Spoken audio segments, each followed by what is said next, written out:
Welcome to American Education FM, everybody. I'm Dr. Sean Brooks. This has been the fastest week, I think, in the history of weeks. And this, of course, is one of those things where you quickly find out that time almost does not exist. I mean, I'm serious. It's just nuts. The amount of information that is coming out now and the number of different opinions and takes and analysis and 1,000 other things is overwhelming. It really is incredible. This is a massive shift in the consciousness of human beings, which is remarkable. I mean, it's a fantastic thing. Trust me, I'll get to the meltdowns a little bit later. And there's a lot of awakening that's taking place right now also, which is fantastic. Again, a lot of people are saying, how on earth did the Democrats have so few votes? There are reasons for this, plural, multiple reasons. I'll get into that a little bit later. But I personally think that there is a thread here that runs right through all of this. And it's a philosophy that I want to mention and describe very quickly here by reading its description. And it has to do with what is called dialectical materialism. So here's just a brief definition of what that is. It says here that dialectical materialism is the philosophical expression of Marxism and Marxism-Leninism. It says the name refers to the notion that Marxism is a materialist worldview with a dialectical method. It was developed by Karl Marx and Friedrich Engels in the mid-late 18th century and further elaborated by later Marxist theorists. It says dialectical materialism holds that the world, including human beings, is, quote, matter in motion, unquote, and that progress occurs through struggle. It follows the Hegelian principle of the philosophy of history, namely the development of the thesis into its antithesis, which in turn is superseded by a synthesis that conserves aspects of the thesis and the antithesis while at the same time abolishing them. While retaining Hegel's dialectical method, however, Marx and Engels reacted against Hegel's idealism. Thus, history is not the result of the progressive unfolding of the spirit, but of class struggle in society in which economics is the determining factor. Moreover, while quantitative change may be gradual, qualitative change involves an abrupt, violent leap to a higher stage. In society, this means that only violent revolution can bring about the shift from private ownership to socialism and communism, which Marx and Engels envisioned. It goes on here and it defines again Marxist materialism. It says, quote, like other materialists of the day, Marx and Engels asserted the primacy of the material world. In short, matter precedes thought. Thus, there is no God who conceived the world, but rather humans, who are essentially material beings, conceived God. In addition, there is no spiritual world, heaven or hell, beyond the material world. Okay, so with that said, allow me again just a brief translation here. It's designed ultimately to get individuals to just believe the state. And then again, if the state and the individuals are communists and communist in philosophy, then they are going to be materialistic, and then when they don't get what they want, they will become violent, either inward toward themselves or outward toward society. So take a look at what's happened over the last 48 to 72 hours. You have all of the meltdown videos of 2016 amplified in a way now here in 2024 that is absolute next level insanity. Again, the list of psychological disorders that exist among these individuals is the underlying cause, but ultimately, this comes from mass psychosis, massive brainwashing, individuals, again, with the hive mind, the likes of which I don't think we've ever even seen before, really. But you have endless individuals, again, incapable of thinking for themselves, investigating for themselves, making any decisions for themselves, so much so that the reactionary decision isn't even their decision. They're just doing what other people are doing, They're reacting in the exact same way that other people are reacting. And they are simply, again, still taking orders from endless people. There's no individualized thought. And again, I think one of the important parts here is the voyeuristic attitude of these individuals, which of course is very materialistic, and the exhibitionist attitude of these individuals also. They're taking to video platforms to record themselves, screaming and shouting, but also telling other people what to do and how to behave. I mean, they have no humility at all, which is godless, and I think that's beyond evident. These are not people who pray. These are not individuals who love God or love Jesus. They just don't. These people are lost. We know that Satan is the father of confusion, and that unfortunately is exactly what we're all having to witness here, is these people are completely and totally confused, but they're not stopping to think why they're confused or why they're emotional. Again, all of these heightened emotions in these videos among these people should prove the brainwashing. It certainly does to us, but the ones creating the videos certainly can't see it. Here is what is interesting. Endless people on the left are asking serious questions as to what happened in this election, which should show you, first of all, how detached from reality they truly are. Again, the hive mind is astounding, but at the exact same time, they can't see the real world that we all actually live in. They fell for the media's lies again, which is all materialism, and the conversations around materialism. Again, there isn't anything that was on Kamala Harris's so-called platform that had anything to do with actual America or God-loving America. It had everything to do with feelings. It had everything to do with materialistic gain. That was it. There was nothing else. And so only those people who believe that would gravitate toward that. Now, this also, I think, goes without saying, and it can't be understated, that Kamala Harris is a communist. That everything that she says and does is socialistic communism, and certainly in a violent direction. Because now, what are you seeing? You're seeing individuals on the left. Again, it's a lot of them. It's not all of them. It's the loud minority. It's the squeaky wheel, which is why we're giving them the grease right now, because it's funny to watch. It's sad too, because you're seeing the underlying mental illness that exists when these individuals don't know what the truth is, because they've spent their entire lives believing things that are not real. And yet here we're having to watch all of this. So again, what are these people doing? And they're primarily women. They're cutting their hair off. They're literally killing themselves. The suicide rate just increased dramatically by at least 2,000 plus in the last couple of days. Again, they're so far detached from reality, they're taking their own lives.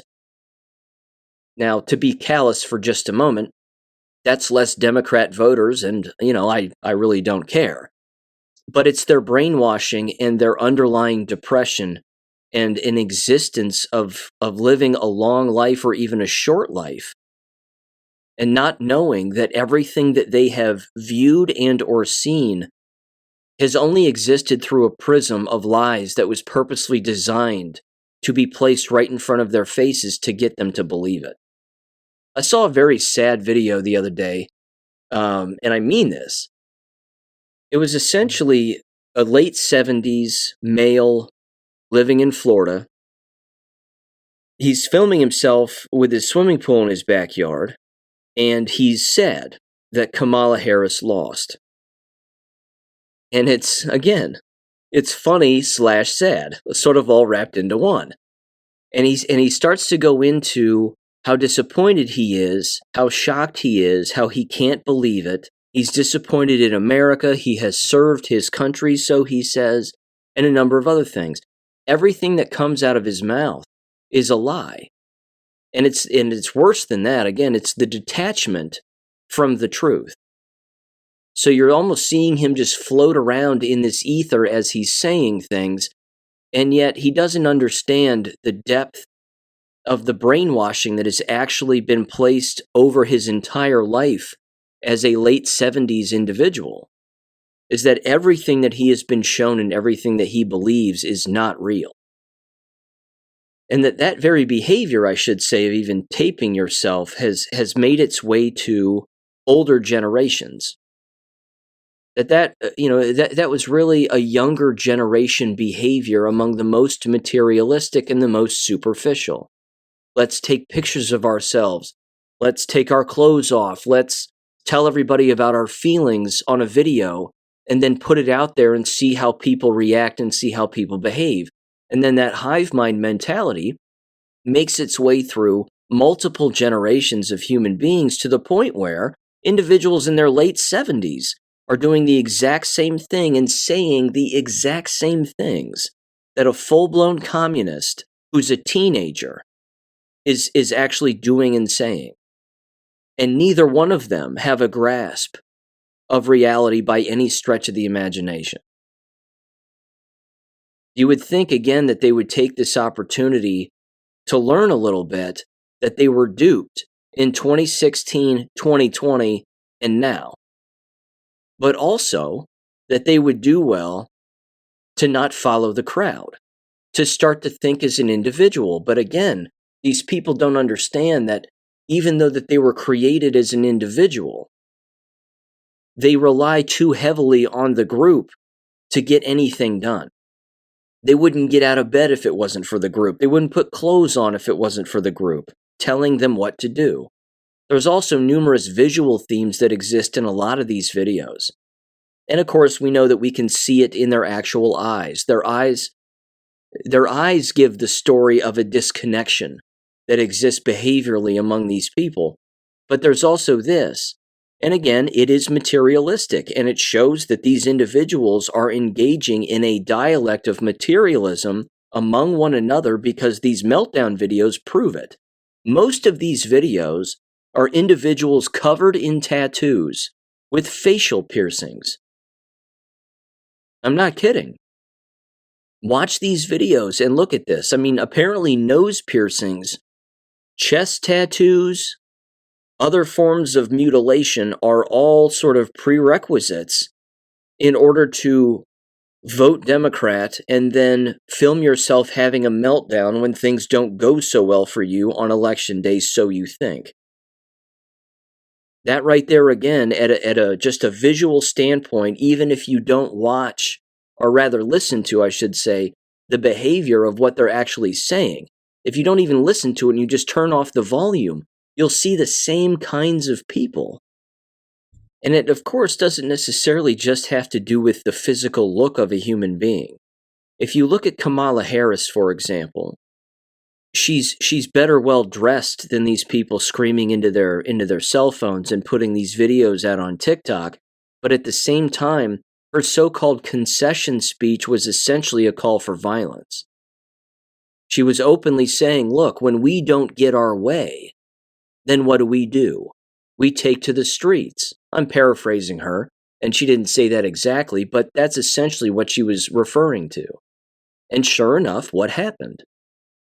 On Wednesday night, people took to the streets in Chicago and other cities. They're protesting, screaming at the top of their lungs. They're doing the same thing that they did in 2016. Now, it's less of them, which is fantastic because, as I said in the last episode, albeit sort of scatterbrained and all over the place because I wasn't on much sleep, and I even put a Substack again together describing this, 90+% of Democrats took those shots. 90+%. And when asked in these polls, Gallup being one of them, not that I guess any of it matters, the Kaiser Family Foundation put another one together. I even brought that up on a show a long time ago. Again, the demographics of who took the shots and who didn't. It said that when asked, approximately 3% of all Democrats said that they would never take the shots. So you're talking, if it's to be believed, Anywhere between 90 to 97% of Democrats are injected. That's a hive mind mentality. That's not individualized thought. That's not individualized investigation. That's not what it is. That's just follow who's next to you and whatever they say, then you have to do the exact same thing just because it makes them feel better.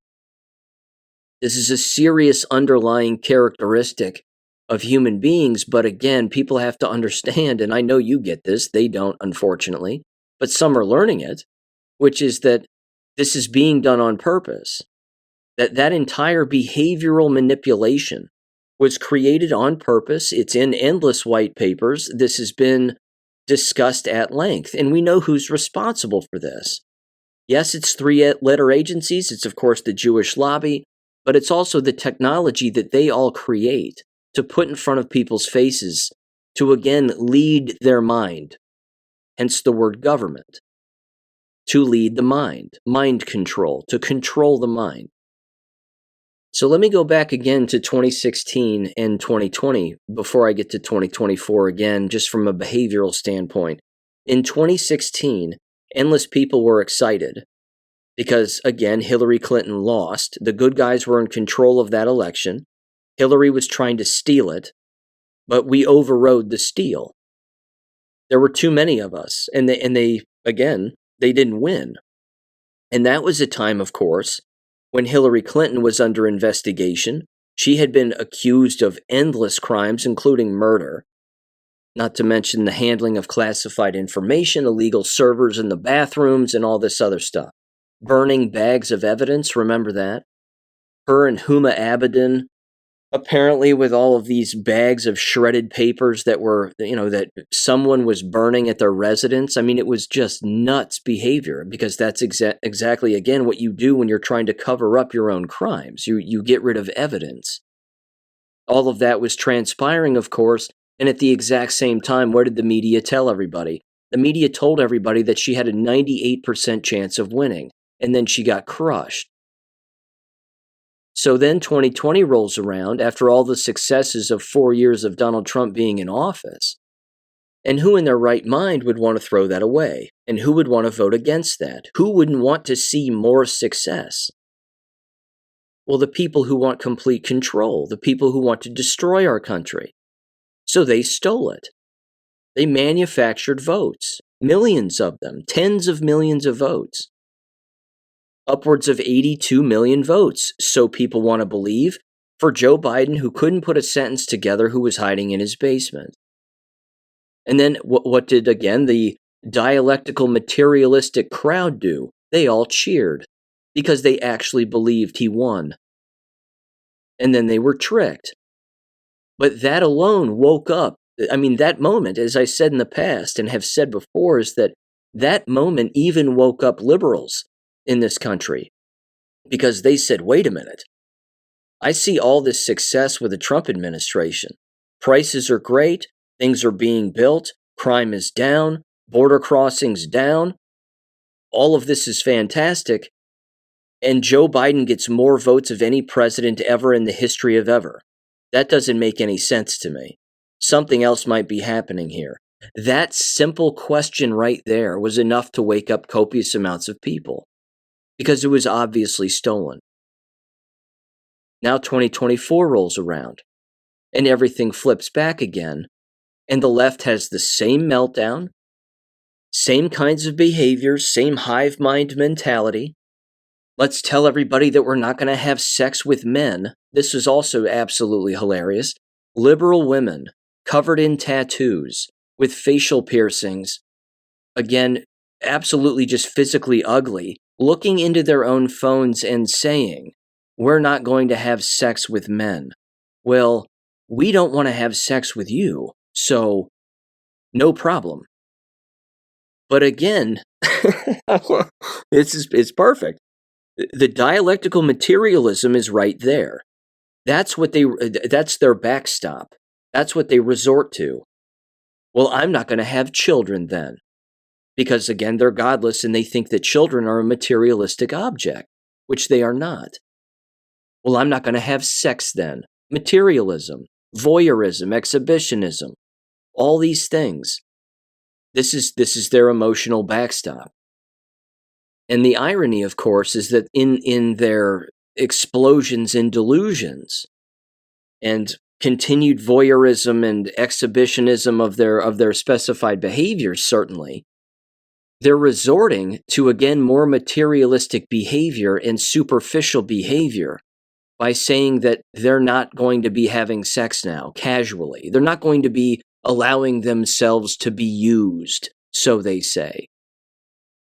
So they have no self-respect.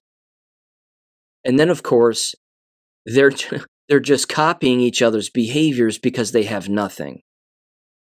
But again, with that said, there are still more people waking up. And I'm going to, again, just refer to a Q post here where it clearly states, and you can look this up on the Q board yourself by just typing this into the search box, certainly when it comes to keywords and things. If you type in Democrat Party or the end of the Democrat Party, a couple of posts will show up where, again, it clearly says you're going to see the end of the Democrat Party.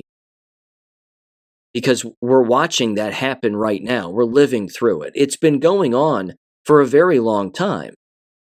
Certainly during Obama, I mean, he didn't help anything. He made everything worse. He took them as far left as they'd ever been before, and publicly so, which is why we're seeing the public reactions in the way that we're seeing them. But we will see this party cease to exist because this party has nothing to offer but self-destruction. And when they self-destruct and they're tired of doing that to themselves, where does their anger go? It goes outward to other people also, and innocent people. This is why, again, they're screaming, they're shouting, they're yelling, they're doing all of this. I know that you know all of that. I know that none of that is new. But there is a slight element in this, which again is that that's unattractive. Most people know that it's unattractive, and people on the left see the behavior on the left as being behavior that refuses to learn. And that upsets them too. You've heard me again use the term Zootzfang numerous times when it comes to chess moves. It's the same thing all over again. Every time that they're put in a position where they have to react to something or make a move, it's a move that they're being forced to make because they've already lost. The individual human being can't possibly lose anymore when you lose your sense of reality and a grip on reality. They don't even know what reality is because they've never even gripped it before. They don't have a grasp of it. They don't even know where to grab. They're just walking around in the dark waving their arms around, which is why you see that exact behavior on film, and they're filming it themselves. Again, we call them meltdown videos. It's worse than that. These are people who don't know what world they live in. And as I've said before jokingly, we drive around these people. I mean, they drive on roads with us. That's alarming. But these people are everywhere. They have children in some cases. I'll play some meltdown videos again a little bit later that clearly describe that. One specifically from a local high school teacher. It was a video sent to me by a friend. This particular school teacher has a TikTok video and they're nuts. So yeah, it's dialectical materialism. These people have absolutely no idea what they're doing, what's really going on, and why they continue to behave in the same ways that they do every single time and then copy each other's behavior on a constant basis. There's no individualism. There's no individualized thought. No investigation. No asking of questions. They're expecting everything to be handed to them and the result that they wish for or long for to just be handed to them. And then, of course, you see all the materialistic, superficial excuses that are being made as to why Kamala Harris lost. And those are endless, by the way. Endless individuals, of course, on the left, in particular the so-called media pundits, are consistently blaming race. They're saying that all individuals, again, who didn't vote for Kamala Harris hate women. They actually believe that, so they use the word misogyny. Well, they're misogynists, and that's why. And black men are misogynists, and Latino men are misogynists, and we know that white men are misogynists, and blah, blah, blah. If that were the case, then reproduction would never exist. So since that's not true, here's the actual breakdown from sex and race. The individuals who voted for Harris, who were white men, were approximately 39%. 57% of white men voted for Trump. So, well done, fellow white men. 51% of women, white women, voted for Trump, while 46% voted for Harris, with only a total of 39% of white women voting at all. It says black men, 73% allegedly voted for Harris, with 23% voting for Trump. Black women, it says 88% voted for Harris and 9% voted for Trump. Latino men, 51% voted for Harris, 45% voted for Trump. Latino women, 60% voted for Harris, 36% voted for Trump. And then all other races, 57% voted for Harris, 36% voted for Trump. And the demographic of individuals who overwhelmingly came out and voted for Trump as opposed to other age groups, specifically it was the ages of anybody, I believe, between the ages of 40 and 65. That these individuals, again, overwhelmingly voted for Trump as opposed to Harris. Now, it was close in the other age groups, but Harris had a slight lead. What does this show? It shows that the vast majority of, again, Americans are white. That's number one. Number two, both white men and white women, and even other races of individuals, don't like overbearing minority women. I brought this up in a previous episode. This is a fact. Both men and women, regardless of race, can usually sniff out an overbearing woman.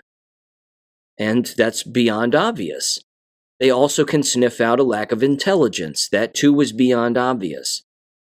The hypocrisy in all of this, which is glaring, is that on the left, they're openly admitting that they voted for Kamala Harris because they wanted to vote for a female woman of color, so to speak. That was their whole processing. That was their entire decision making. That was it. It wasn't policy. Well, except for this issue, which is, again, beyond awful, but many individuals, again, were single-issue voters, and they wanted to vote for abortion. They wanted to vote for the right to kill their children. Now, you've heard me say this, too, and this is where Karlyn Borysenko has just completely destroyed her own credibility. But Karlyn Borysenko is a former leftist. And again, she openly stated, I remember hearing her say this on Dave Janda's radio show, she openly said that a year ago, when numerous issues were on the ballot, in particular in the state of Ohio and the abortion issue, that when that was on the ballot, overwhelmingly people voted for abortion to be legalized in the state of Ohio. And she said that the reason is because abortion as a single issue is enough for the Democrat Party to win. Well, she's wrong. And I think this election just proved it. This presidential election just proved that.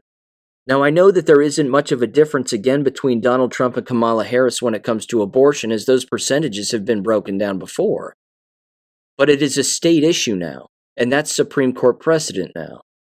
So there being a federal ban on abortions isn't something that would actually take place. That, unfortunately, was a talking point in this last electoral run-through.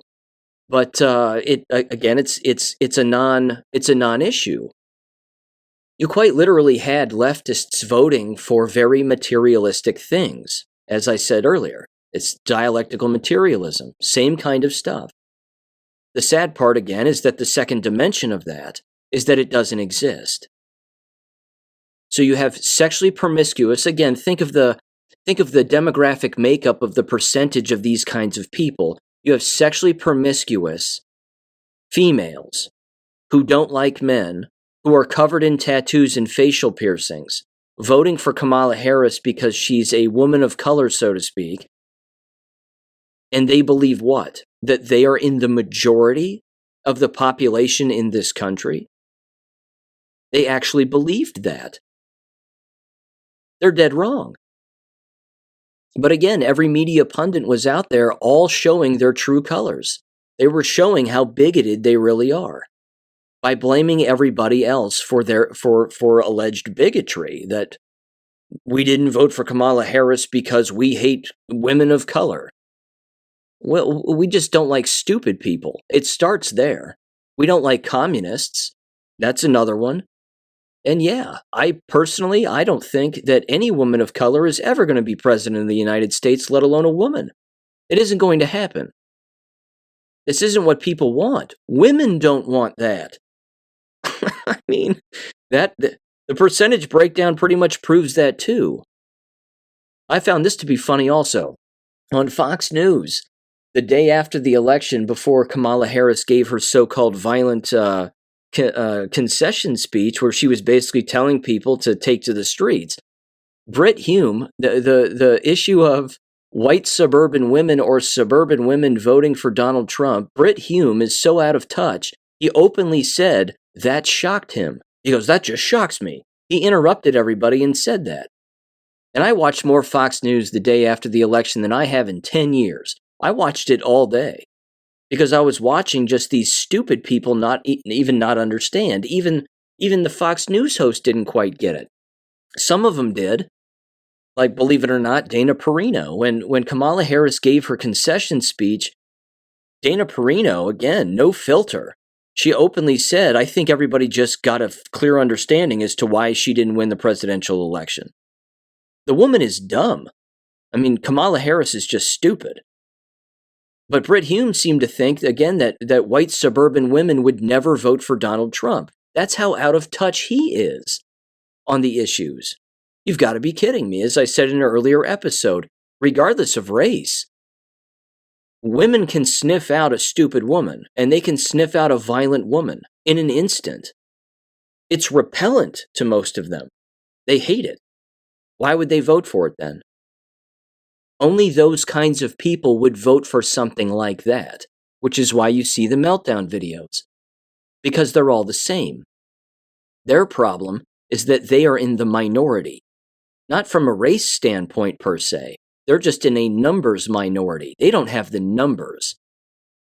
And as I brought up in Wednesday's episode there, which again I wasn't planning on doing, but I felt the need to just jump on and mention a couple of points, is that the vast majority of Democrats are injected with this biological weapon. Many of them are dying.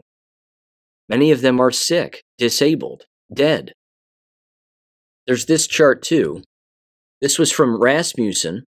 Democrats in January of 2022 is what it's titled.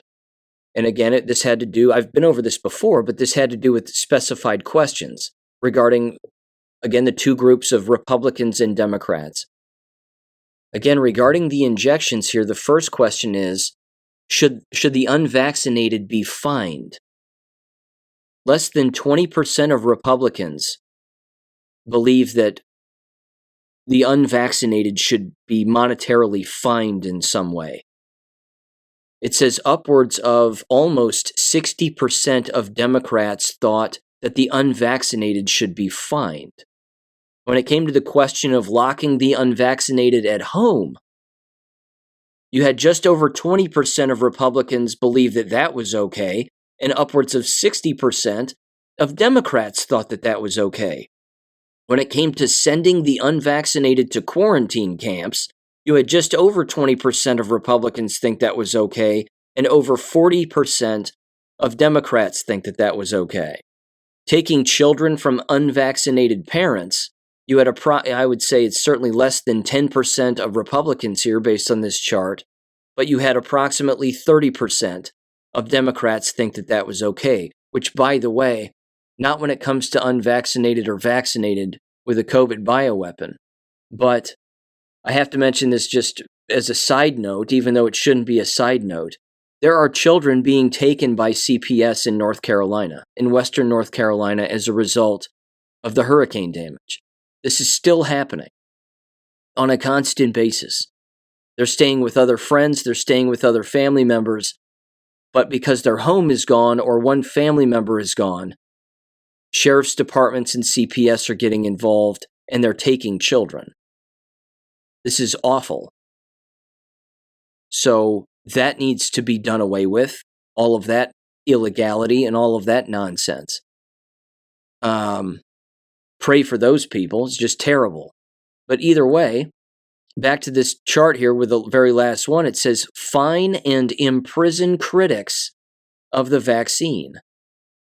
You had over 10%, perhaps 15% of Republicans think that that was okay, and you had approximately 50% of Democrats think that that is okay.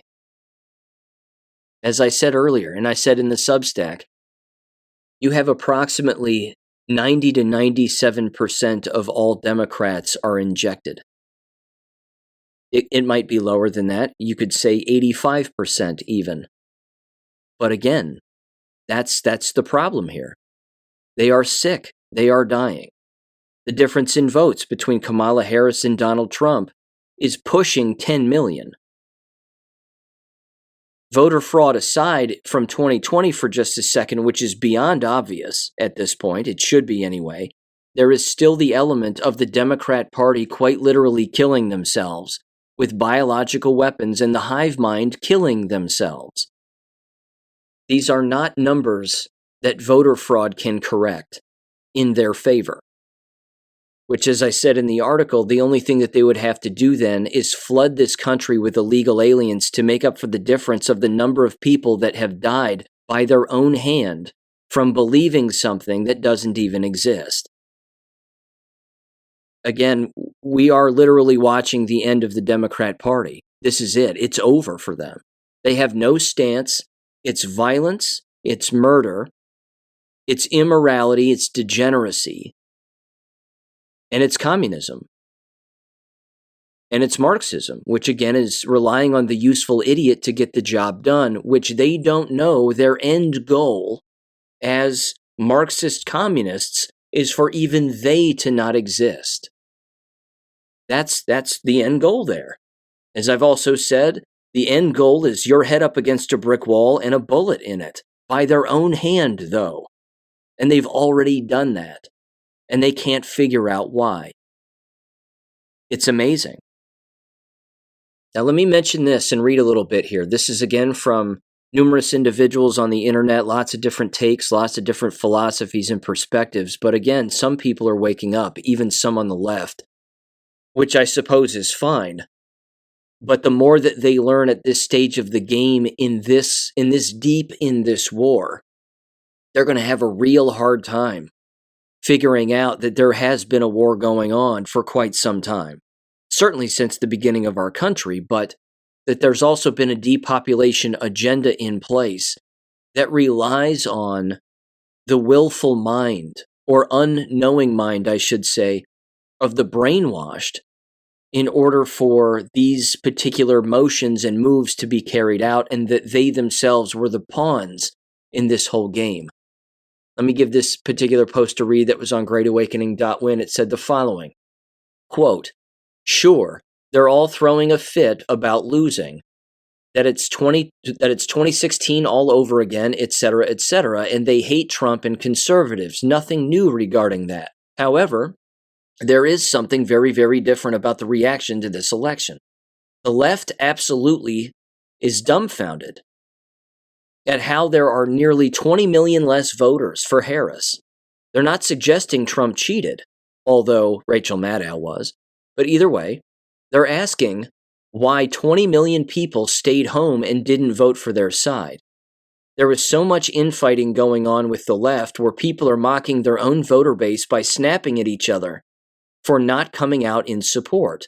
Possible red pill in the future when they find out the smaller vote count is due to a lack of illegals and dead people voting, which I even saw again back during that CPAC conference when Tom Fitton from Judicial Watch was talking about purging the voter rolls in numerous states of dead voters that were voting, which would also again explain why Donald Trump was saying in numerous rallies, don't worry, we've got all the votes we need.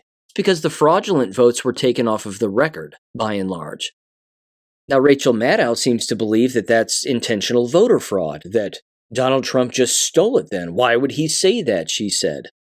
So she's become a conspiracy theorist now, quote unquote, to use that cliche phrase. She's apparently become an election denier. Isn't that interesting? It goes on here. It says not only that, they said, I've never seen the left more pissed at their own side. I'm seeing countless posts saying they are done with the Democrat Party and that the party lied to them, that they're pissed that they virtue signaled by installing Kamala as candidate instead of picking someone more popular and competent. I've seen people continue to seethe about them sidelining Bernie. Let me mention this too. There was also this back and forth dialogue about how picking Tim Walz was a bad idea and they should have picked Shapiro from Pennsylvania. Well, the fact is that 188,000 Amish registered to vote, and approximately 133,000 of them, oh, wait a minute, let me get this right. 188,000 Amish voted, and you can assume they all voted for Donald Trump. And Donald Trump won Pennsylvania by 133 some odd thousand votes. So we can quite literally thank the Amish, certainly in Pennsylvania, for delivering Pennsylvania, because that's something also that's never happened before.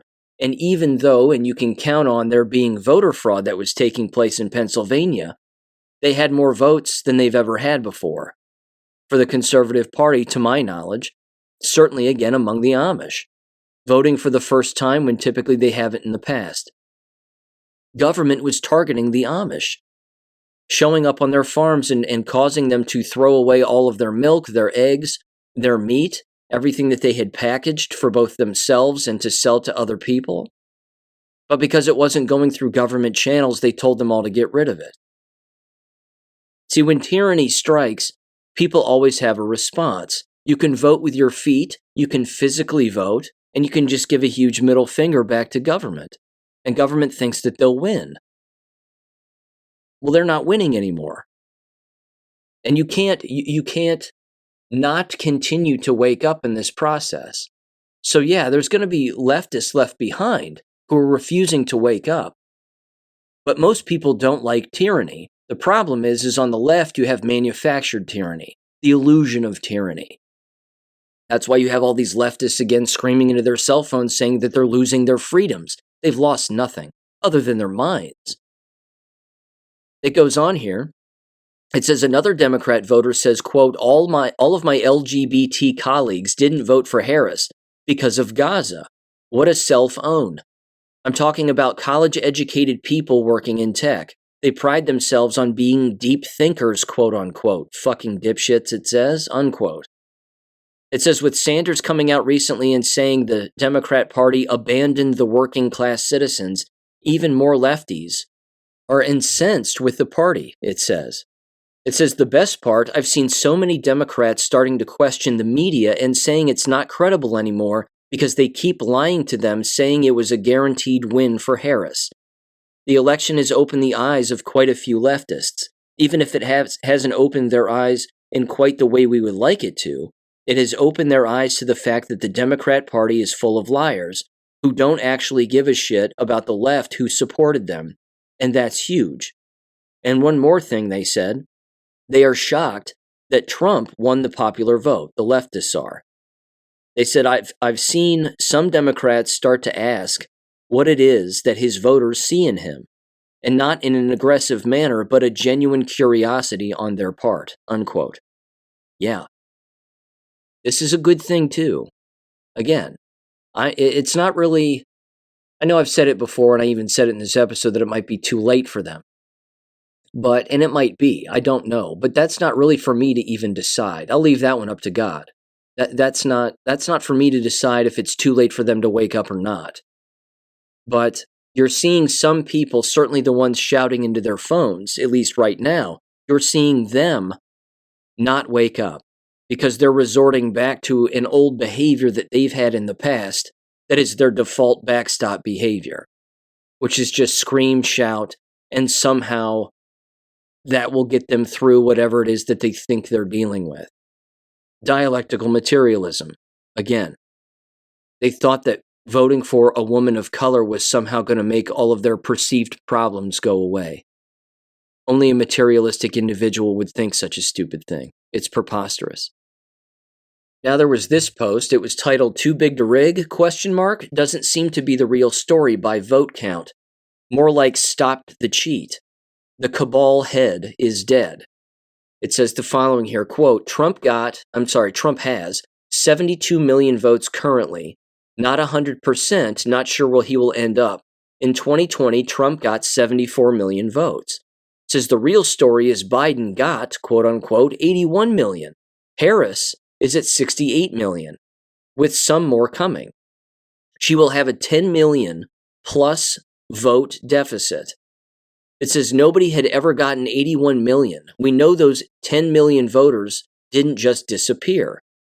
So it wasn't too big to rig. It looks to me that the white hats stopped the cheating. Rule changes in many states helped. We had poll watchers everywhere. We had judges making the right calls in most cases. You also, of course, had copious amounts of lawyers in every state. They were instantly filing motions again to push back the voting and allow everybody to vote and keep people in line longer and all of that, which was great. And they went on here and they said, why would they do this? Because X and social media are no longer under cabal control, so they couldn't stop the information from being spread. There's also this, and I would encourage individuals to take this into consideration too. At the beginning of 2020 and certainly 2021, as I believe, brought this up before, X was starting to get shut down people's accounts rather more frequently than ever before. So then people moved over to Gab. Well, when people moved over to Gab, which was a free speech platform of the highest order, you were never getting kicked off regardless of what you said. You could block anybody you wanted and whatever else. Again, it was a free country. It's a free country at Gab. But people were getting an education of a lifetime on Gab. Same thing with Telegram. So again, I'm not sure what comparison to make here, but X was not the place to be at the beginning of the Biden administration when we were the most angry. It was Telegram and Gab. And that's where people were doing most of their election stealing posting. And then once the floodgates, certainly within the last 2 years or year and a half, opened up regarding Twitter and X, then people again started to migrate from those platforms of Telegram and Gab, and they moved back over to X with information that they had learned while they were on Gab. And the entire time that they were sharing information on Gab at the beginning of 2021. Again, it was a battlefield shift, but it's still the same battlefield, so to speak, or certainly the same war. But that's an important move. So God bless Gab for that, and Andrew Torban, what he did over there. Again, he gave people a place to go. Same thing with Telegram at the time. And there's always been other chat boards that exist that are free speech, and you can do whatever you want, but they're not, unfortunately, widely aired or widely promoted in any way. Either way, this particular post went on and they said, quote, the legacy media was slow-rolling results. Harris campaign stated more votes to count. We wait until 3 a.m. They were all waiting for something. They were waiting for the cheat. But the head had been cut off. So they had no leader telling them what was going to happen and how they would cheat, so they waited. It says, finally, Fox, of all places, calls Pennsylvania. Why did they call Pennsylvania? Because the pressure was getting too much for them. They were likely in fear. Also, people like Charlie Kirk and his group were analyzing results. We were all seeing what was happening. We didn't need the legacy media. Well, here's the thing. I'm not giving any credit to Charlie Kirk. He's a dope. And it's certainly not him because he's not that smart. But you had Sean Hannity come out on Fox News and sit at that table for one segment, maybe 2 segments. Like I said in the last episode, and he openly looked at everybody and he said, my sources are telling me that Georgia's going to go for Donald Trump, and so will Pennsylvania, and so will North Carolina. or that North Carolina and Georgia will go for Donald Trump, is what he said. And then everybody at the table again looked shocked. It's almost as if Sean Hannity was sent in there with real legit information to make them all look foolish with the truth, essentially. Now, I'm not a huge Sean Hannity fan, but either way, it's been implied that he's been told particular things, and so all they had to do was send in one employee live on air to tell everybody what was about to happen before it happened. And then there you have it. So I don't think it was Charlie Kirk per se. I think that there are communication channels that are existing here that are purposely designed to wake people up and, like this person is alluding to, crush the legacy media. Even Donald Trump in the closing days of his rallies was openly saying that Fox News is the enemy. He certainly put that out on Truth Social anyway. But here's what it said. This is how it wrapped up. It said, quote, "It's almost like the lower level cabal didn't know that the upper level was taken out and they were finding out real time. We were expecting riots. We all know those riots are paid for and organized by Soros and others. So why didn't they happen? Because the head is dead.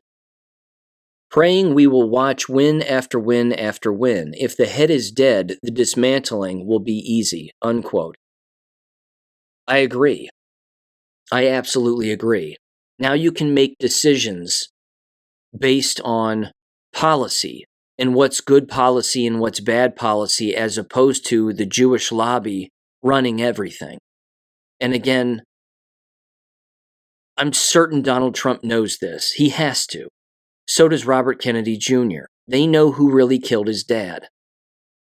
And the more that the head has been cut off and the more evident that becomes, these guys are operating with a level of freedom here that only a free person in a free country would be operating under. I mean, they're using all the words that you would use except for, certainly within the last day or so, except for, again, having to say Jew. Because as I've said in the past, if they get up to the lectern and they go, the Jewish lobby this, the Jewish lobby that, Jews, Jews, Jews. If they say that, that's going to throw lots of people into a tailspin, including those on the proverbial right. But as I've also said specifically again regarding his rallies in the past, the RNC convention, and then of course the Madison Square Garden thing, when people get up to the lectern, conservatives so they think, even though many of them are communists, but they'll get up there and they'll start yelling about how Israel's our greatest ally and we need to support Jews and anti-Semitism, this and that. When they mention all of that, the crowd does not go wild. They're not all cheering. Many of them are just standing there. They're not applauding, they're not agreeing, they're not nodding their heads. It's sort of just this golf clap that takes place, not in a polite way, but almost as if to say, we don't agree with you. We don't agree with you on that because we have social media. We're not just blindly listening to politicians behind a microphone and just doing whatever it is that you say or thinking exactly what you want us to think about. That's not working anymore. So instead of screaming Jews at the top of their lungs when they get up to these lecterns, certainly the policymakers, all they have to do is start dismantling these particular organizations. All they have to do is slowly chip away or completely chip away at the ADL. You tell the ADL, because the ADL supports Democrats and Republicans, unfortunately, you tell them that we're going to dismantle you unless you file as a foreign agency. Again, apparently, upwards of 80%, if not more than that, of all Jews in America voted for Kamala Harris. This also should not surprise anybody because Judaism created communism. They're one and the same. And she's an open and devout communist.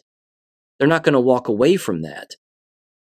When you have a lot of these individuals who happen to be Jewish but might not be communists, those individuals are more likely to support conservatives because they still see a profit. But even so, if AIPAC is told, you need to file as a Israeli lobby foreign agency, and they don't, well, then you get rid of them. You give them an offer they can't refuse. But even so, again, when you throw laws up against AIPAC, it's beyond evident that when people talk about foreign interference in elections, they are clearly a part of it. Their X account proves it, as I've said before. You get on their X account and they gloat about it. They're openly boasting about supporting Democrats and Republicans, and that if they do, 90-some-odd% of those politicians, regardless of the side of the aisle, end up winning because they're affiliated with AIPAC or backed by AIPAC. So just get rid of AIPAC. Then you're going to watch real fair elections.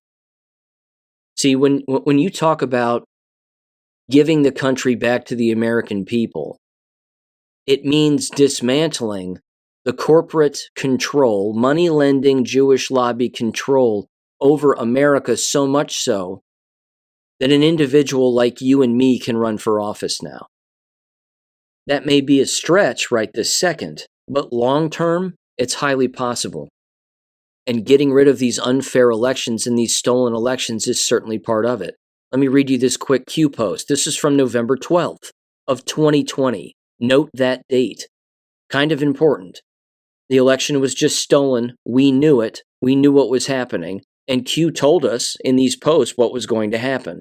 This is post 4951, again, November 12th of 2020. It says the following, quote, "Shall we play a game? Nothing can stop what is coming. NCSWIC. It has a CISA website. It then says, who stepped down today? Forced? ? Another CISA website. It says, more coming. Why is this relevant? It says, how do you show the public the truth? How do you safeguard U.S. elections post-POTUS? How do you remove, quote unquote, foreign interference and corruption and install U.S.-owned voter ID laws and other safeguards? It had to be this way. Sometimes you must walk through the darkness before you see the light. Q, unquote. That was 4 years ago. That's exactly what's happened. Don't tell me there isn't a plan. We're living it. It's happening. Again, the voter fraud alone, to get back to that for just a minute here and to go through a couple of posts regarding this, the voter fraud alone is a massive bright light now in the eyes and minds of endless people. So much so, it's painfully obvious. Let me get into a couple of these things here. Michigan, the Michigan Senate. Elisa Slotnick. This particular post, this is from the Associated Press. It said here, let me see, here we go, 3 a.m. on November 6th, with 77% of the votes counted. She was losing by, 250,000 votes, approximately. Again, 3 a.m., the day after Election Day, Wednesday morning, she's losing to Mike Rogers, big time. And then, magically, 6 hours later, at approximately 9:26 a.m., she goes from having 2,086,547 votes at 3 a.m. to now at 9:26 a.m., 2,665,159 votes, with Mike Rogers only picking up an extra 300,000 and change. So she just leapfrogs him by 600,000 plus votes. Absurd. There's no way that would be the case. Voter fraud. It's still happening. As far as Arizona is concerned, again, Arizona went for Donald Trump with over 1,291,000 and change votes. But Kari Lake only gets 1,171,000 and change. I don't think so. So they want you to believe that more people voted for Ruben Gallego than they did Kamala Harris. Because based on this, Ruben Gallego has more votes than Kamala Harris does. That doesn't make any sense. It's completely ridiculous because it's voter fraud. It's still happening. Again, the very notion that this time Arizona played no role, so to speak, in the presidential election and was the last state to call anything should tell people that it's voter fraud. That it was voter fraud in 2020 and it's voter fraud now. And they, of course, were openly saying all of this to people before the actual election. You have Stephen Richter out there, or Richer, however you pronounce his last name. He was out there on 60 Minutes before Election Day saying, oh yeah, we've got everything right and everything's going to be okay and blah, blah, blah. And then their Secretary of State, came out and said it's going to take us days before we figure out exactly what's going on because we have more voters now than ever before. See, one of the tells, I think, is they can take a third-party candidate in these senatorial races or any race for that matter, and they can just say, well, we found all these individuals who just started voting for this third-party candidate. Yes, more people were voting for Ruben Gallego, and yeah, there was some more voting for Kerry Lake, but not enough to make up a difference because a lot of people were just voting for this third-party person. Again, I don't know anybody who believes that, but that is, again, something that's taking place right now, which is voter fraud.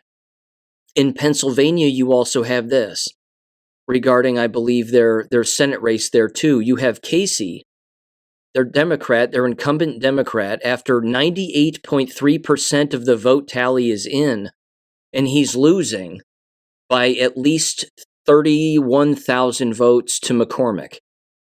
But they're refusing to call it. They're just not even calling it. So again, why not? Waiting for votes to come in that don't exist? Waiting to cram more fake ballots into machines that aren't doing the tallying? Something's going on. But the good guys are clearly in control of this, 100%. Now again, why would they let Slotkin win in Michigan when Michigan goes red and they want to hold on to a Senate seat in Michigan? Maybe again, sting operation. Maybe they want to catch any communications that were taking place. Maybe they have the entire area surveilled and they know exactly who's going to get caught in this trap. Hopefully Whitmer gets caught in that trap. That would be a beautiful thing too, and people would rejoice because everybody hates her. She's a communist. So again, I think there's going to be some good stuff that happens here. There's no doubt that there's still voter fraud. But I have no doubt either that the head of the snake has been cut off here regarding this. You can't have a free and open country here from a constitutional republic standpoint if you don't have fair elections. And because this obvious cheating is so glaring now, this has to open up endless people's eyes to the fact that, again, unfortunately, this is still going on, but it's not nearly what it was, the way that it existed again in 2020, 2022, certainly dating back to 2018. This is a good thing. This is a good thing that the good guys are certainly in control of this, that they've squashed a number of bad elements here that are painfully obvious, I think, certainly to us, because we've been tracking this for a long time. But this is a good move. We have to have fair elections in this country all of the time. Yeah, there's still going to be the voting machines that go down, or paper ballot this, paper ballot that. But as I just read in that Q post a second ago, that's exactly what has to happen here. We have to be shown that this has been a problem. And I bet more leftists just figured out that voting fraud has been a problem. It's not that Donald Trump stole anything this last election. That didn't happen. It's that there are still these outlying areas that are still engaging in this voter fraud. Now let's see some accountability for these people. Cicely also sent me this. This is interesting. This has to do with a point shift toward Trump compared to 2020. And you had approximately 35 states in the United States that had an upward shift toward Donald Trump. And it was every swing state also. The largest state with the largest uptick from a points perspective is Florida at 9.8 points. And the lowest was Oklahoma, but again, Oklahoma is always a red state across the board in every county. And that was at 1.2 points.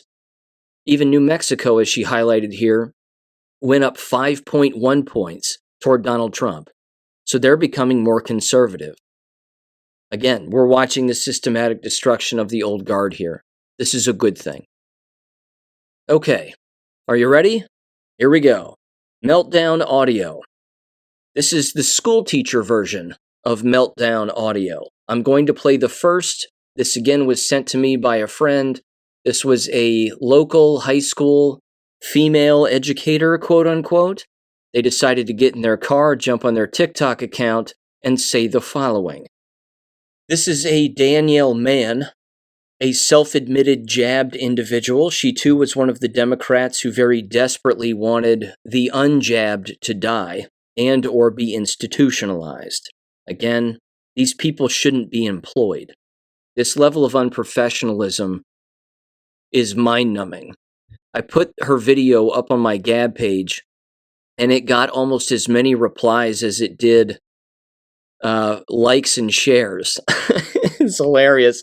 46 replies, with the first one saying, "Make mental institutions great again." So here's Danielle Mann. Let's make her more famous than she already is. In 3, 2, 1. Hey, it's Wednesday, November 6th, and I just want to share some advice with especially the young people out there, especially the young women or any woman of childbearing age. You need to find a woman, either general practitioner, nurse's assistant, physician's assistant, somebody who can do a wellness check for you. And you need to do this in the next 90 days, less than 90 days, actually. You need to have some kind of either permanent birth control put into your body or something that lasts, like an IUD, like 5 years. You need to do that. And there are places out there that will help you with those services for almost nothing if you can't. And if you can't afford it, I am telling you that when Roe was overturned, that's the first thing I took my daughter, was to get an IUD. Because to have to carry a rapist baby, is not something that we were going to do. And I'm speaking from a place of privilege as a white woman who has a white daughter who has insurance. And I understand that. And I know who I voted for. And I did not vote for anybody to have to carry a rapist baby. That's the first thing I would do. Do not go to any men for any services at all. If it is medical, if it is your insurance, if it is your, anything you can think of, do not go to men. It's really, really important that we stand in some kind of solidarity in this situation.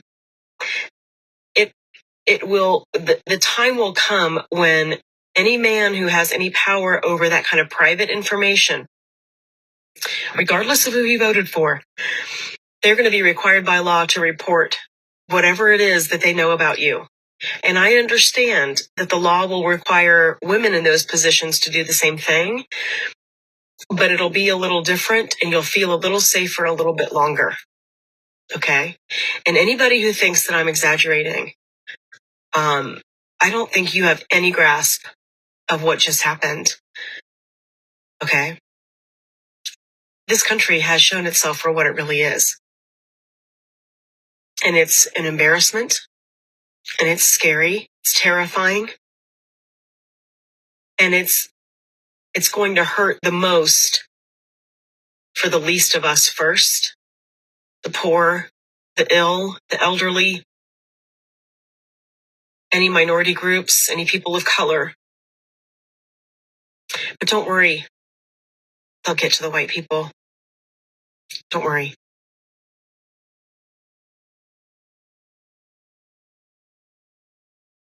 Anyway, if you think the way I do, if you think the way millions of other Americans do, millions of others who voted against this horrifying creature, you need to do everything you can to protect your daughters and teach your sons hands off and give the women some space because we're going to need it. Good luck. I left all the long pauses in because she was having serious reflective moments there. This woman's lost her mind. Every word that comes out of her mouth is a scripted communist vernacular. All she's doing is repeating what strangers on TV say. And she thinks what? Men are just running around looking to rape people. That once we all do that, they're all going to get pregnant, and she doesn't want to have her daughter have a rapist's baby. It sounded like she was saying a grape baby. I don't know what a grape baby is, but trust me, based on the looks of this woman, if her daughter looks anything like her, no one's going to touch her daughter with a 10-foot pole. This is disgusting. This woman's lost her mind. She should be fired. They should all get fired for this. This is conduct unbecoming an educator. But they're not going to get fired because the superintendent's a queer. He's a leftist. This is the way that it is. I immediately took my daughter after Roe v. Wade got overturned to have an intrauterine device. Think about that for a minute.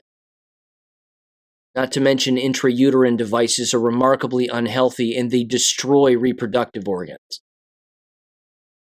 Honest to God.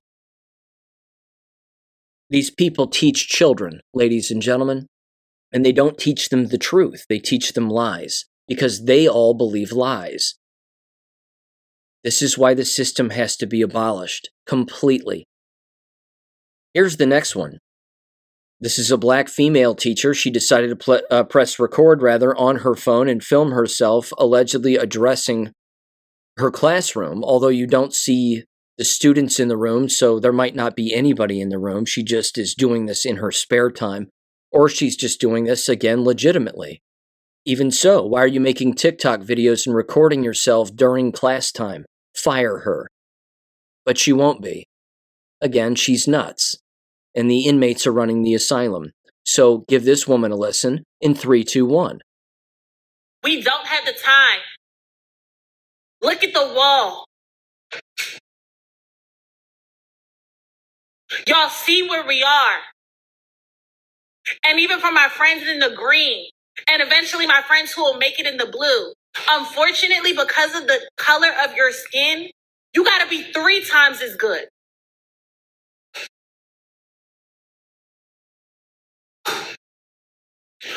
We don't have time for this anymore. I don't have time for interruptions. I don't have time for y'all to be unfocused because y'all need to get y'all educated. This matters. And I got to make sure that y'all are prepared to be 3 times as good. To step into any room and understand that you belong to be there. It's serious. Wearing skin like ours. My apologies, it cuts off, but this was titled, as they took the time to title it, Point of View, It's the Morning After Election Day, All My Students Are Black. Well, they're not getting an education. They're getting an indoctrination. They're going to be as dumb as you are, because of course what she's saying is completely ridiculous. The race baiting is next level, and it's just completely outrageous. It's completely unhinged. Here's another one. This is a guy, again, leftist, describing taking their child into school, and a bunch of parents are doing the same thing with their children, and they're all huddled around and crying and hugging. It's beyond pathetic. So give this white voter for Harris a listen in 3, 2, 1. Well, that was absolutely horrible. I just dropped my son off at school, and there were dozens of parents, unlike ever before, walking their kids all the way to the gate. There was at least a half a dozen parents holding their child and crying with them. Crying with them. And parents crossing the street and walking their kids all the way up to the gate and stuff. And nervously, all of us kind of looking at each other. And we're all thinking the same thing. And we're all just scared parents. Scared. I cannot even begin to tell you how weird that experience just was. Because normally I drive up, I walk my son to the gate. I'm one of the few. It's usually me and some other guy in a sweatshirt all the time. Not today. Not today. It was packed, and every parent was walking their child all the way to the gate. And there was tears and crying and hugging and holding.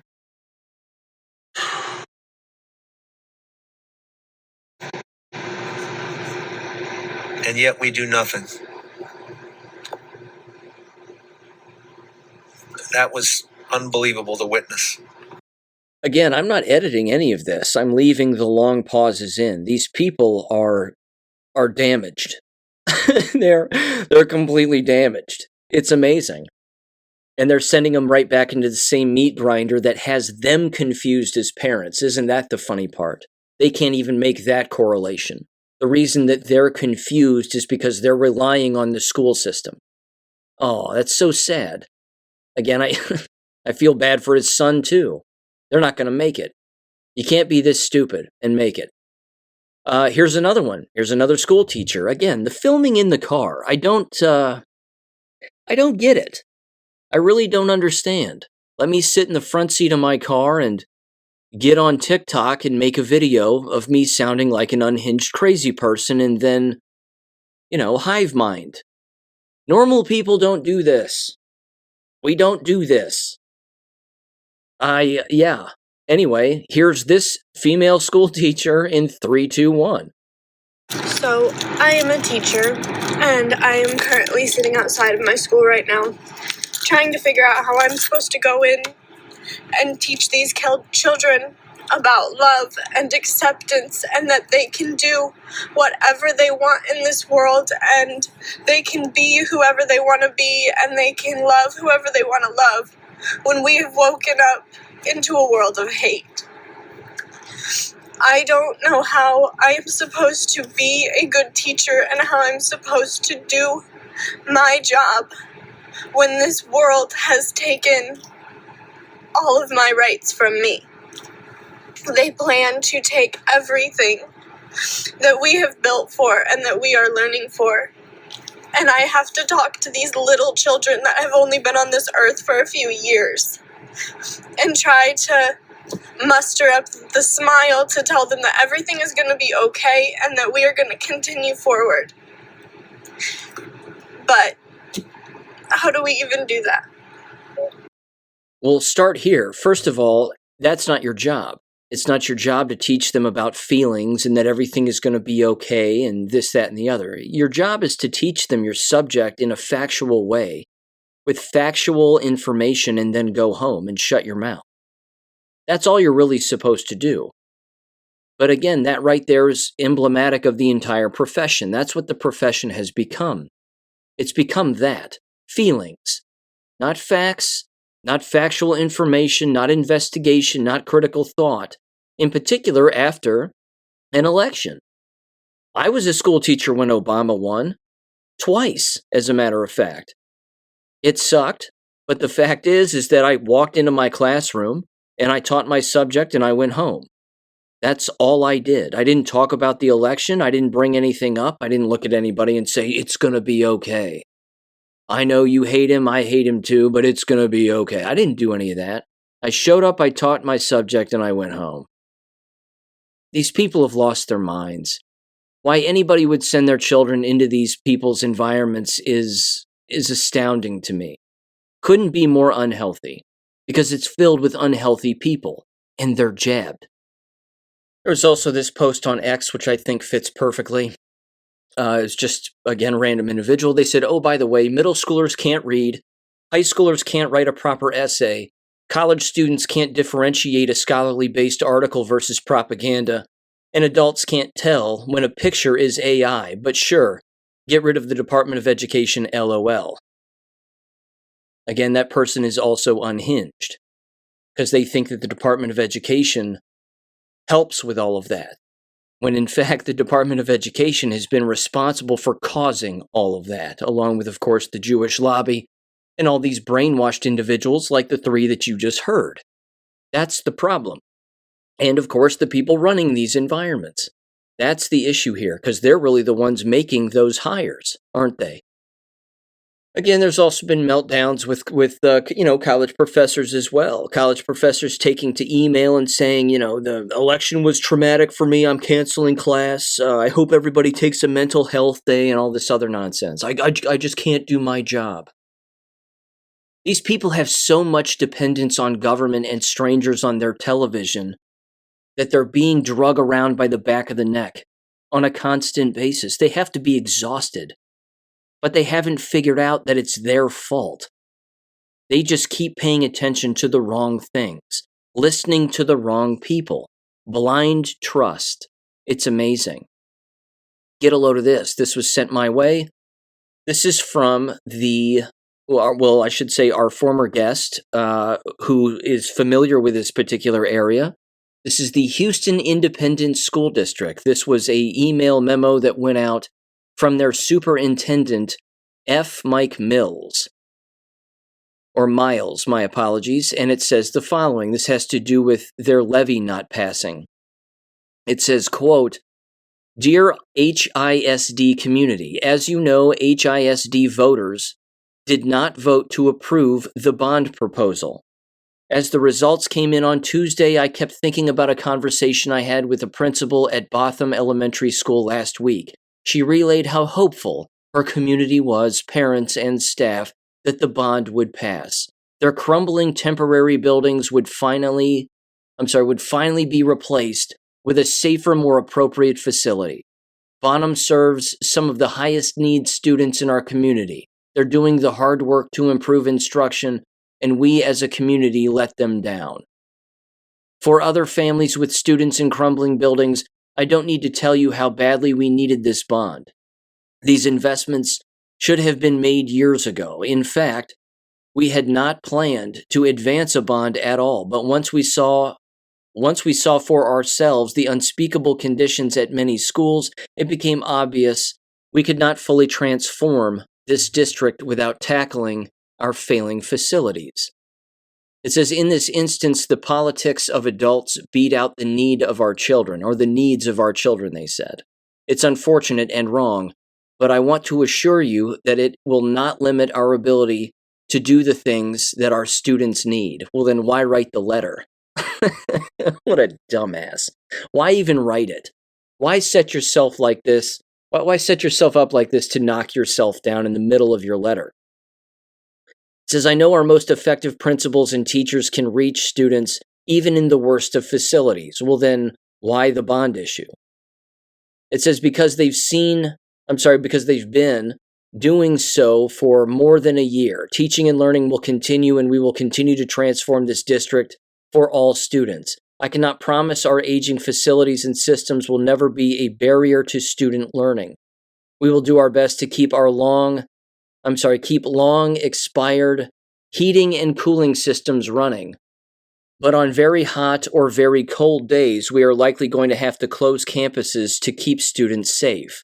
More frequently, students are going to be forced to learn in conditions that are not ideal, in classrooms that are either too hot or too cold to learn comfortably. Keeping schools safe will remain our top priority. Of course it is.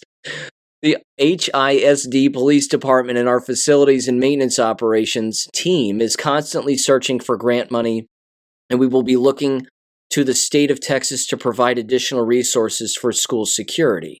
We will make these investments as soon as funds become available. I will acknowledge I was very optimistic about the bond proposal. There was a window of time before the board vote when we could have done what prior elected boards and administrators have done, which is to avoid hard choices and hope the future would take care of itself. We chose to go forward because the conditions of our schools made it obvious. Our kids cannot wait. Honestly, the hypocrisy with these people is mind-numbing. Here's their closing. I believe this bond was a unique opportunity for this community to come together on behalf of its children. I'm sure many of you felt the same and are very disappointed in the result. I share your disappointment, but I also hope you will remain optimistic. Our accomplishments far outweigh our setbacks, and most importantly, We have and will continue to put the needs of our students first, unquote. I got nothing on this. This is just so embarrassing. They're openly admitting that they don't know how to manage money. They're openly saying that having a bond issue is standard procedure and, well, this is just the way that it is, and we don't want to have to make the tough choices, they say. No, you don't want to have to do your job.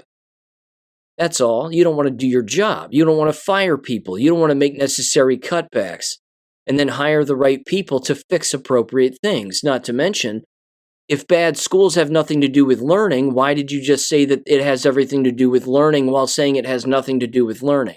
Which is it? These people are foolish. If these children can read and write, they can teach themselves. If they're so unsafe and so decrepit, parents should pull them out. That's all. It's not complicated. There was also this that was sent to me. Again, this is from the principal of Charles H. Milby High School, a Ruth Pena. If I'm saying that right. There we go. It says, "Good evening. I wanted to give you a little glimpse as to how much money we have spent on substitutes." Now we're leaning into the jab talk here. It says, we are at the beginning. This is loaded with typos, by the way, so they should proofread their emails, I think. But anyway, who am I to say? I have typos in all my stuff, too. Let's see. We're at the beginning of November, and we have already spent a total of $35,672 on subs. Our budget processes the amount have changed from the previous years. CTE sub money used to come out of the CTE budget strand, and now it does not. If any CTE teacher plans on being out, we will have to place a tutor, clerk, or administrator to cover. CTE teacher you are going to be out. There you go. Don't request a sub unless it has been cleared with me. This is a principal of a school building typing this way. In other words, meet with me before to see who will be able to cover and be prepared to teach the class. All other areas will also have to meet to see if we will have someone cover to save the sub money. We are only in November and we have to be proactive on how much we are spending on subs. Best, Ruth Pena, Principal, Charles H. Milby High School. Why do you need so many subs, Ruth? How many of your staff are jabbed and out sick constantly? That's my question. Not to mention, this would have been Wednesday night that this email was sent out based on the date stamp on it. So you had what? A bunch of teachers not show up the day after Election Day because they're all sad? Is that it too? These environments, ladies and gentlemen, they've all lost the plot. There's nothing professional about them. They're all reactionary. None of them are quote-unquote proactive, as they like to say. They have no substitutes.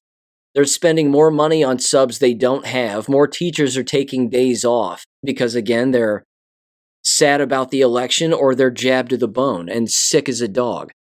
It's amazing. Speaking of sick as a dog, here's Rosie O'Donnell. Here's a little audio clip from her, and, well, she's jabbed to the bone and has VADES. So give her a listen in 3, 2, 1. For yourself, call your friends, check on them. And get ready, because we're in for one hell of a ride with him at the helm. And no immunity guardrails. Okay. God bless America, people. That's all I can say. We're going to need it. And how about we get rid of the Electoral College? Is that anybody like that? Anyone? I'm not so sure anymore. It's a popular vote. That's what we need to do. Who gets the most votes wins. One vote, one person. No racist math in the equation. Okay? That's what I'd like to do. Spend my life doing that, right? Find a cause you believe in and go right for it.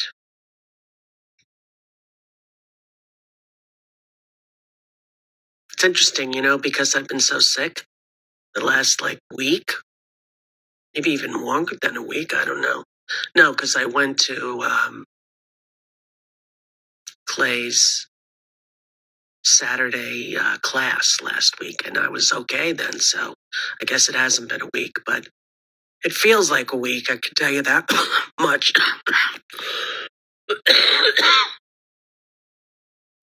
The weird thing about the cough, this kind of cough, is it comes out of nowhere. It's not like you have a moment of, oh no, I'm going to cough, and here it comes, It's like you're talking just, I don't know. It's very strange. I got cough drops. I even got my Primatene Mist inhaler from when I was a little kid.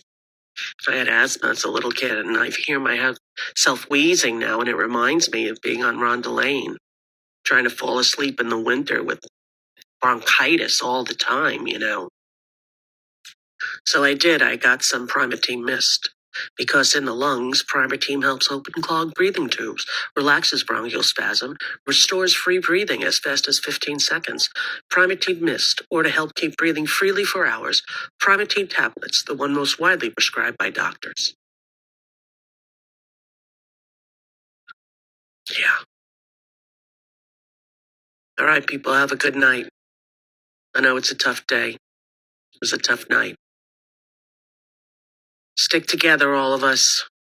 We're going to need each other. Peace out. Nicotine gum. I recommend nicotine gum. And yes, you should stop taking shots. That will probably help, but now I want to mention this. And again, she takes this. She's in serious deep trouble, as it turns out. You may recall that I brought up flu mist and the flu mist vaccine a while back, just a couple of episodes ago. As it turns out, the shedding percentages for the flu mist vaccine are horrible. And I came across this article describing this. This is from Vaxopedia, and it says, does the flu mist vaccine shed?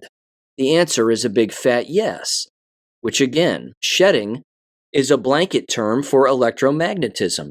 This is how people become ill, by being around other people who are putting pharmaceutical poison in their body. So this is table 5 from this particular study having to do again with shedding. And it's, again, specifically regarding the flu mist. It was titled Table 5, Characterization of Shedding with Flu Mist in Specified Age Groups by Frequency, Amount, and Duration. So among ages of individuals, if you are between 6 months to 23 months old, among 99 subjects, the percentage of shedding was among 89% of those individuals. 89% of 99 people between the ages, children clearly, newborns, between 6 to 23 months were shedding. After being given, of course, the flu mist nasal spray vaccine. This goes up to individuals between the ages of 24 to 59 months, where 100% of the subjects, among 100% of the subjects, 69% were shedding. And they're shedding, I might add, hours and days after receiving this. The shedding percentages after day 11 among these age groups is 7% among 6 to 23-month-olds, all the way down to 0.9% among 18 to 49-year-olds. But again, the percentage of individuals shedding decreases as the age goes up. But it is higher among the younger individuals, which again, think back to the fact that now 6-month-olds are receiving COVID shots from their parents. This is just flu mist spray, and that's the level of shedding. Again, think about COVID shots. If it doesn't kill the newborn right out of the gate, there's certainly going to be shedding on the people around them, certainly the mother who's going to be closer to them physically, potentially than anybody else. So shedding is real. This is a real thing, but it's electromagnetism. That's the real reason. That's the real cause of all of this.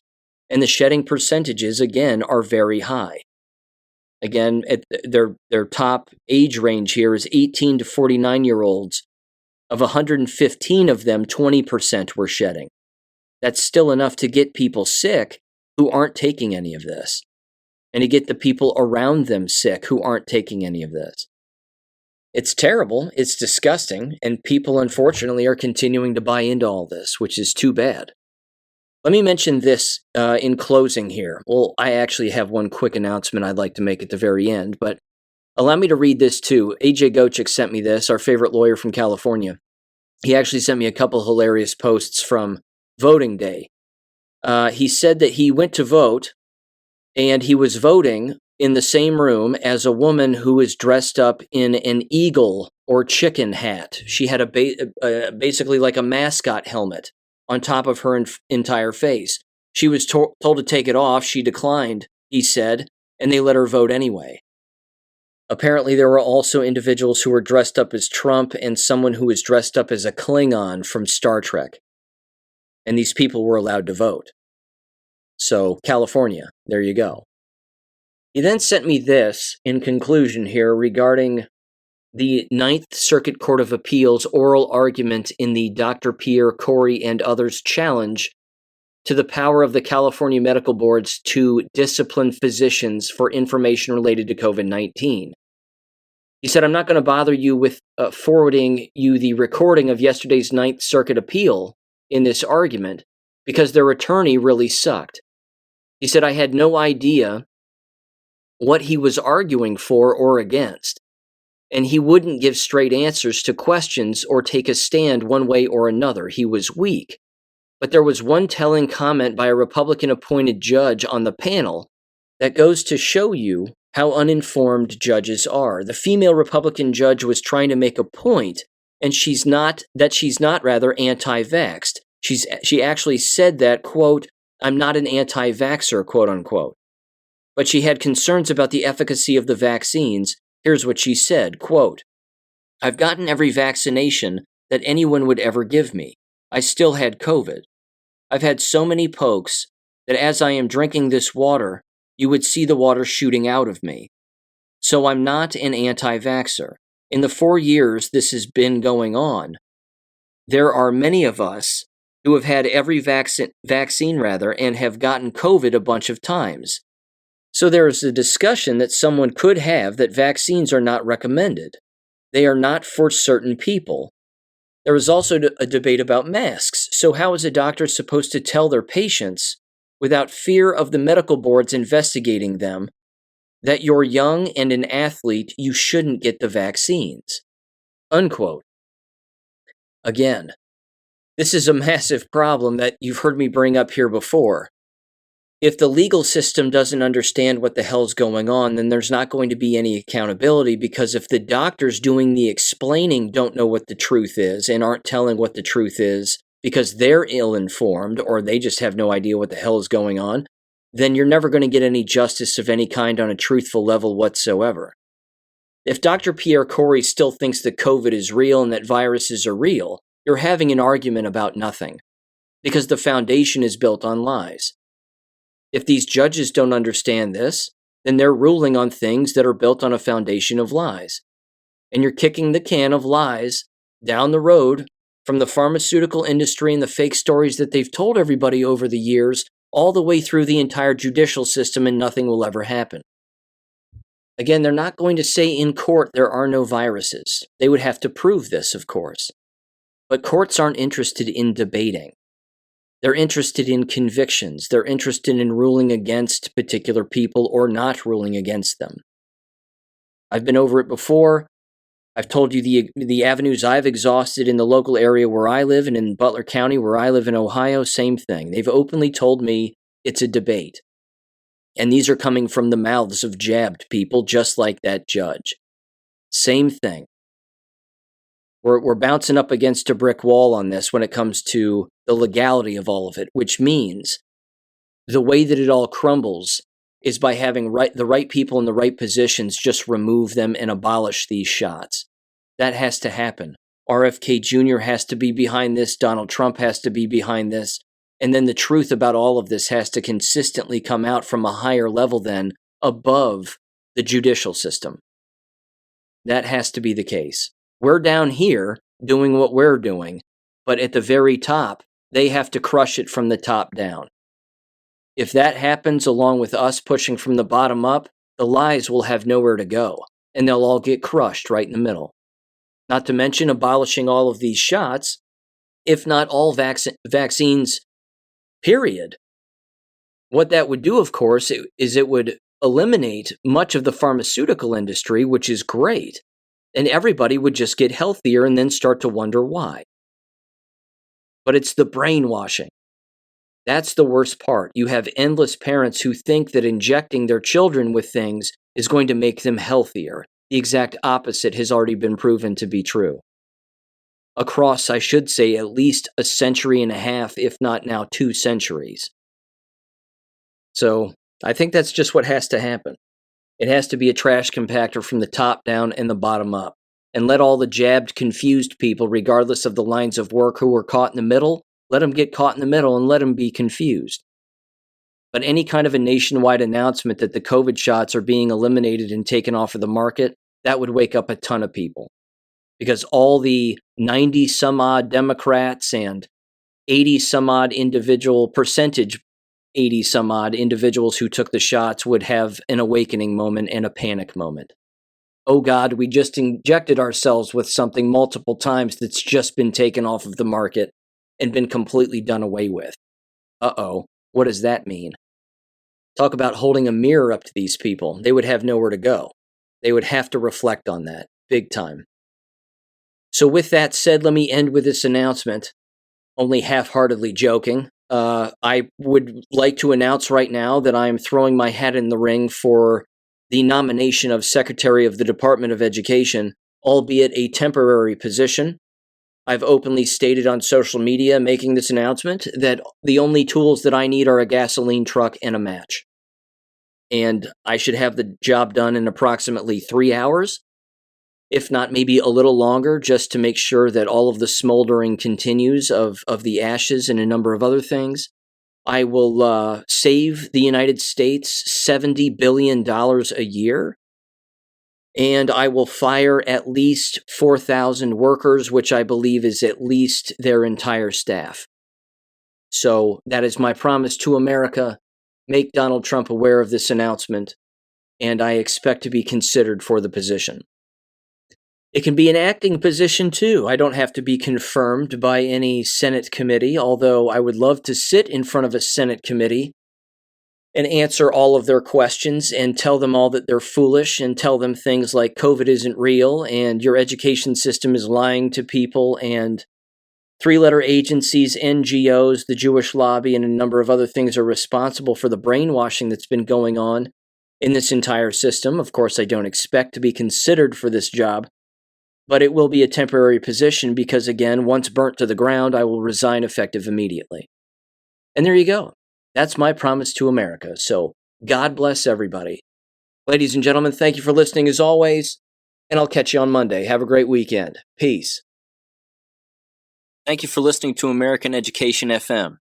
Make sure and check out AmericanEducationFM.com for more information. Take care and God bless.